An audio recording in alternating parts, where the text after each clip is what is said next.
So why are they all running around screaming that Thomas Massie is the only good guy in all of Congress? Because Massie's trying to hold the line against the big, beautiful bill, the budget reconciliation bill. This is the important word, budget reconciliation. Stephen Miller reminds everybody the other day that under budget reconciliation, only mandatory spending can be dealt with. Mm-hmm. Yeah, we all want to see the budget balance. We all want to see 1.3 to 1.7 trillion dollars worth of spending cut from the budget. But we can't do that under a budget reconciliation bill because we can't cut $1.3 trillion from mandatory spending.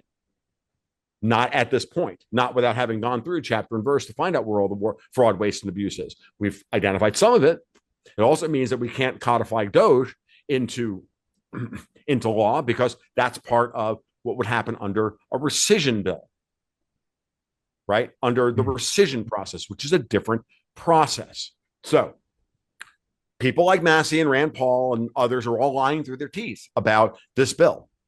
And they're all feeding easy wins to shitbag Republicans in the GOP establishment, to be against Trump.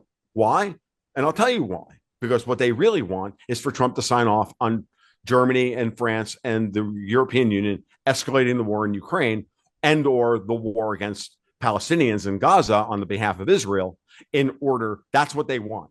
If Trump were to tomorrow come out and say, I'll send another $20 billion to Ukraine, they would all vote for the bill. Every goddamn one of them. And so you have to realize that sometimes not Massie and Rand on the war issue, right? They would still, but you're saying the establishment ones. You're giving cover for the establishment. You're actually when you don't realize it, you're actually acting like a useful idiot for the very people you profess to be fighting and whom you hate. And I have seen this 1,000 times over the last 3 years, certainly since I started going down the rabbit hole about the Fed.